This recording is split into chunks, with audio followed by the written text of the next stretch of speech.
എല്ലാവർക്കും ഷീജ ഫുഡ്സിലെ പുതിയൊരു വീഡിയോയിലേക്ക് സ്വാഗതം.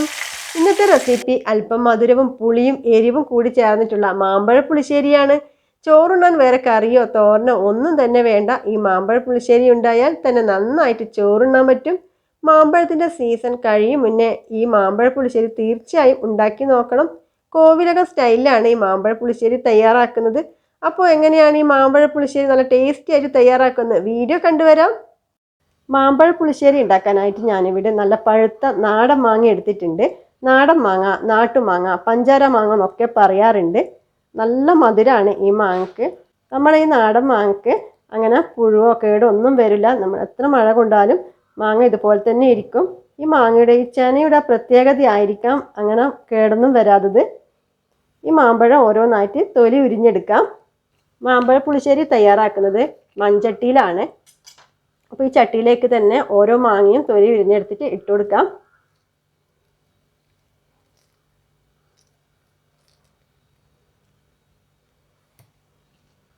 വളരെ എളുപ്പത്തിൽ തന്നെ നമുക്ക് ഇതിൻ്റെ തൊലി ഉരിഞ്ഞെടുക്കാൻ പറ്റും. ഇത് കണ്ടില്ലേ?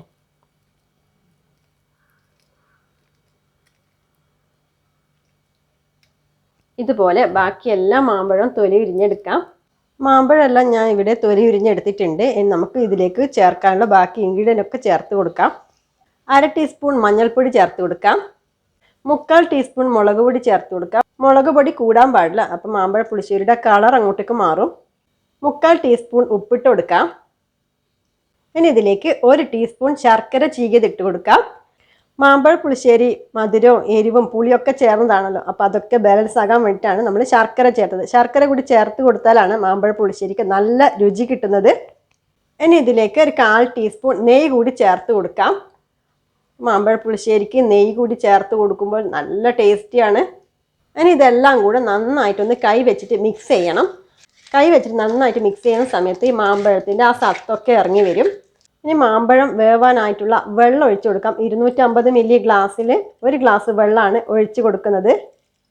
മാമ്പഴം വേവിക്കാനായിട്ട് ഗ്യാസ് അടുപ്പിൽ വെച്ച് കൊടുത്തിട്ടുണ്ട്. ഫ്ലെയിം ഓണാക്കി കൊടുക്കാം. ഇനി ഒരു സ്പൂൺ കൊണ്ട് നന്നായിട്ടൊന്ന് മിക്സ് ചെയ്ത് കൊടുക്കാം. ഇനി ഇത് അടച്ചു വെച്ചിട്ട് നന്നായിട്ടൊന്ന് വെന്ത് വരട്ടെ. ഏകദേശം ഒരു 10 മിനിറ്റോളം എടുക്കും മാമ്പഴം വെന്ത് കിട്ടാൻ വേണ്ടിയിട്ട്. അപ്പം അതിൻ്റെ ഇടയിൽ ഒരു 5 മിനിറ്റ് ആകുമ്പോൾ ഒന്ന് ഇളക്കി കൊടുക്കണം, അല്ലെങ്കിൽ മാമ്പഴം അടിക്ക് പിടിച്ച് പോകും. അപ്പോൾ ഒന്ന് വെന്ത് വരട്ടെ. മാമ്പഴം വേവിക്കാൻ വെച്ചിട്ട് ഇതാ നല്ല പോലെ തന്നെ തിളച്ച് വന്നിട്ടുണ്ട്. നന്നായി തിളച്ച് വന്ന ശേഷം ഒന്ന് തവി വെച്ചിട്ട് ഇളക്കി കൊടുക്കാം, അല്ലെങ്കിൽ മാമ്പഴം അടിക്ക് പിടിച്ച് പോവും. ഈ സമയം ഇതിലേക്ക് കുറച്ച് കറിവേപ്പില കൈ വെച്ചിട്ട് നന്നായിട്ടൊന്ന് തിരുമ്മി എടുത്തതിന് ശേഷം ഒന്ന് ഇട്ട് കൊടുക്കാം. അപ്പോൾ കറിവേപ്പിലയുടെ ആ ഫ്ലേവറും ടേസ്റ്റും ഒക്കെ മാമ്പഴ പുളിശ്ശേരിയിൽ കിട്ടും. ഇനി കുറച്ചുകൂടി ഒന്ന് മാമ്പഴം വേവാനുണ്ട്. അപ്പോൾ ഇനി മൂടി വെച്ചിട്ട് കുറച്ച് സമയം വേവിക്കാം. മാമ്പഴം വേവുന്ന സമയം കൊണ്ട് ഇതിലേക്ക് വേണ്ട അരപ്പ് തയ്യാറാക്കാം. അരപ്പ് തയ്യാറാക്കാനായിട്ട് ഞാനിവിടെ ഒരു തേങ്ങയുടെ പകുതിയോളം എടുത്തിട്ടുണ്ട്. പിന്നെ എടുത്തിട്ടുള്ളത് 8 കാന്താരി മുളകാണ്. കാന്താരി മുളക് ഇല്ലെങ്കിൽ നിങ്ങൾക്ക് 2 പച്ചമുളക് ചേർത്ത് കൊടുക്കാം. കാന്താരി മുളക് ഉണ്ടെങ്കിൽ അതായിരിക്കും നല്ലത്.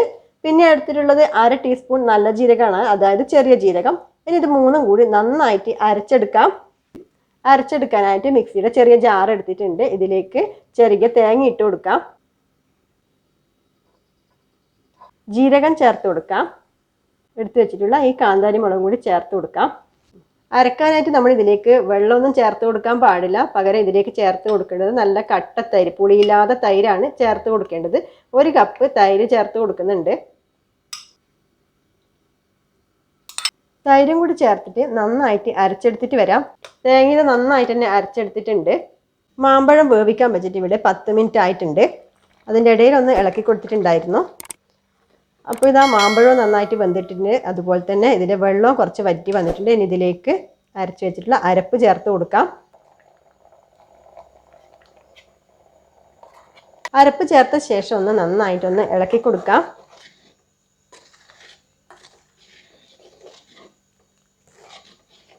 മിക്സിയുടെ ജാറിലേക്ക് കുറച്ച് വെള്ളം ഒഴിച്ച് കൊടുക്കുന്നുണ്ട്. ഇതും കൂടി ഒഴിച്ചു കൊടുക്കാം. വെള്ളം കൂടിപ്പോകാൻ പാടില്ല. നമ്മുടെ മാമ്പഴ പുളിശ്ശേരി കുറച്ച് കുറുകിയിട്ടാണ് വേണ്ടത്. ഈ സമയത്ത് നമ്മൾ ഉപ്പൊന്ന് ചെക്ക് ചെയ്ത് നോക്കണം. ഉപ്പ് കുറവുണ്ടെങ്കിൽ ഈ ഒരു സമയത്താണ് ചേർത്ത് കൊടുക്കേണ്ടത്. ഇനി നമ്മൾ മൂടി വെക്കേണ്ട ആവശ്യമില്ല. ഒറ്റൊരു തിളയെ വേണ്ടും, കൂടുതൽ തിളക്കാൻ പാടില്ല. തിള വരാൻ തുടങ്ങിയിട്ടുണ്ട്. ഈ തിള വരാൻ തുടങ്ങുന്ന സമയത്ത് നമുക്ക് ഇതിലേക്ക് ഒരു സീക്രട്ട് ചേരുവ കൂടി ചേർക്കാനുണ്ട്. ഉലുവ വറുത്ത് പൊടിച്ചതാണ് 1/2 ടീസ്പൂൺ ഒന്ന് ചേർത്ത് കൊടുക്കാം.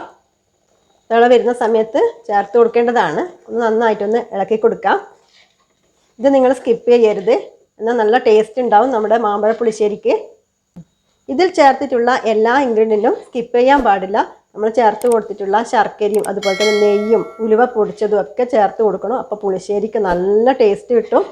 അപ്പോൾ ഇതൊന്ന് തിളച്ച് വരട്ടെ. മാമ്പഴ പുളിശ്ശേരി ഇതാ ഇവിടെ റെഡി ആയിട്ടുണ്ട്. നന്നായിട്ട് തന്നെ ഒരു തിള വന്നിട്ടുണ്ട്. ഇനി ഈ സമയത്ത് നമുക്ക് ഇതിലേക്ക് കടുക് താളിച്ചൊഴിക്കണം.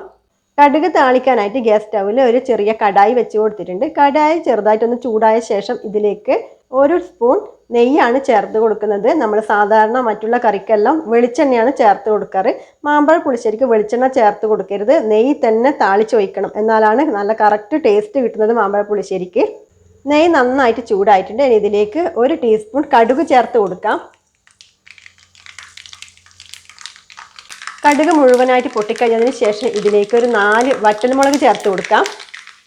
വറ്റൽമുളക് ഒന്ന് മൊരിഞ്ഞ് വന്ന ശേഷം ഇതിലേക്ക് കുറച്ച് കറിവേപ്പില കൂടി ചേർത്ത് കൊടുക്കാം. ഫ്ലെയിം ഓഫ് ചെയ്യാം. ഇനി നമുക്ക് മാമ്പഴ പുളിശ്ശേരിയിലേക്ക് ഒഴിച്ചു കൊടുക്കാം.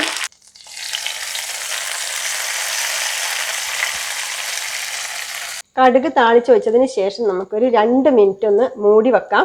അപ്പോൾ നമ്മുടെ കറിയിലേക്ക് ഈ ഫ്ലേവറൊക്കെ ഇറങ്ങി വന്നിട്ട് നല്ല രുചി കൂടും. 2 മിനിറ്റ് കഴിഞ്ഞിട്ടുണ്ട്. നന്നായിട്ടൊന്ന് മിക്സ് ചെയ്തെടുക്കാം. വളരെ എളുപ്പത്തിൽ തയ്യാറാക്കാൻ പറ്റുന്നതാണ് നമ്മുടെ മാമ്പഴ പുളിശ്ശേരി. അതുപോലെ തന്നെ രുചിയുടെ കാര്യത്തിൽ പിന്നെ പറയാനേ ഇല്ല. നിങ്ങളിത് ഉണ്ടാക്കി നോക്കി കഴിച്ച് നോക്കണം. ഇപ്പം മാമ്പഴത്തിൻ്റെ സീസണാണ്. അപ്പോൾ സീസൺ കഴിയുന്നതിന് മുന്നേ തന്നെ മാമ്പഴം കിട്ടിയാൽ ഇതേ രീതിയിൽ നിങ്ങൾ മാമ്പഴ പുളിശ്ശേരി ഉണ്ടാക്കി നോക്കുക. അത്രയും നല്ല ടേസ്റ്റാണ്.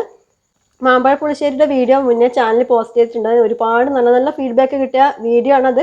ആ വീഡിയോ കാണാത്തവരുണ്ടെങ്കിൽ ആ വീഡിയോ കൂടി ഒന്ന് കണ്ടു നോക്കുക. മാമ്പഴ പുളിശ്ശേരി തയ്യാറാക്കുന്ന വീഡിയോ നിങ്ങൾക്ക് ഇഷ്ടപ്പെട്ടെന്ന് കരുതുന്നു. ഇഷ്ടപ്പെട്ടെങ്കിൽ ലൈക്ക് ചെയ്യാനും മറ്റുള്ളവർക്ക് കൂടി ഷെയർ ചെയ്യാനൊന്നും മറന്നു പോകരുത്. ഇതുവരെയായിട്ടും ചാനൽ സബ്സ്ക്രൈബ് ചെയ്യാതെ പുതിയ കൂട്ടുകാർ ആരെങ്കിലും എത്തിയിട്ടുണ്ടെങ്കിൽ ചാനൽ സബ്സ്ക്രൈബ് ചെയ്ത് സപ്പോർട്ട് ചെയ്യാൻ മറക്കല്ലേ. സബ്സ്ക്രൈബ് ചെയ്ത് കഴിഞ്ഞാൽ അവരുടെ ഓൾ എന്ന ഓപ്ഷനും കൂടി വരും. അതിലും കൂടി ഒന്ന് പ്രസ് ചെയ്യണം. എന്നാൽ മാത്രമേ അപ്ലോഡ് ചെയ്യുന്ന സമയത്ത് പുതിയ വീഡിയോസ് നിങ്ങൾക്ക് നോട്ടിഫിക്കേഷനായിട്ട് കിട്ടുള്ളൂ.